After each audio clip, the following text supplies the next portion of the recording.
خان صاحب کو وزیر اعظم کی کرسی سے ہٹا رہے تھے. استعفیٰ دیں گے تو اللہ تعالیٰ کا شکر ہے ایم این اے سے بھی فارغ ہو جائیں گے, بائی الیکشن ہو جائیں گے اور ایوان کی طرف جو عوام چنیں گی وہ آ جائیں گے. کوئی نہ استعفے سے برا سچویشن ہوگی, کسی قسم کا کوئی مسئلہ کریٹ نہیں ہوگا. آئین اور جمہوریت کے راستے پر چلتے ہوئے ہم پورا ہوگا. اچھا میڈم, پولیس نے میڈیا کو روک دیا اندر جانے سے.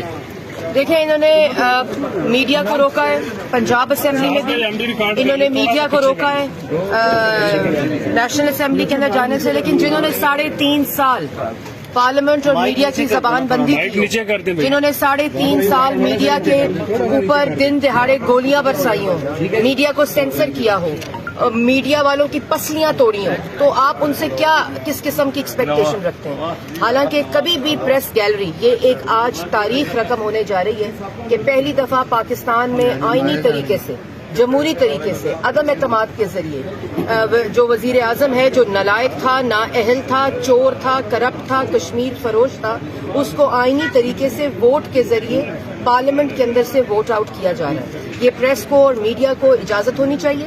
میں سمجھتی ہوں کہ سب لوگوں کو یہ پبلک کو دیکھنا چاہیے کہ جب آپ اس طرح اپنے اقتدار کے ساتھ چمٹتے ہیں تو آپ اپنی ہر حرکت کو چھپانے کے لیے, ہر چیز کو خفیہ رکھنے کے لیے میڈیا کو ایکسس نہیں دے رہے. میں اس کی شدید مذمت کرتی ہوں.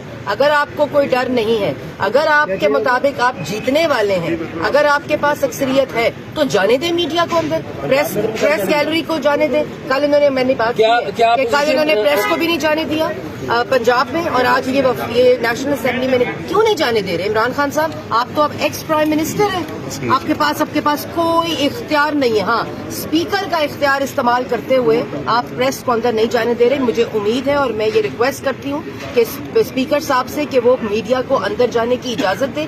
پہلے 2 سال سے میڈیا, یہاں جو میڈیا کارنر ہے وہ ویران ہے, اس کو اجازت نہیں اندر جانے کی. ہم سڑکوں پہ کھڑے ہو کر اپوزیشن جو ہے وہ پریس ٹاکس کرتی ہے, اور آج جب ایک تاریخی موقع ہے, ایک تاریخ رقم جیسے میں نے کہا ہونے جا رہی ہے, میڈیا کو اندر جانے کی اجازت دی جائے.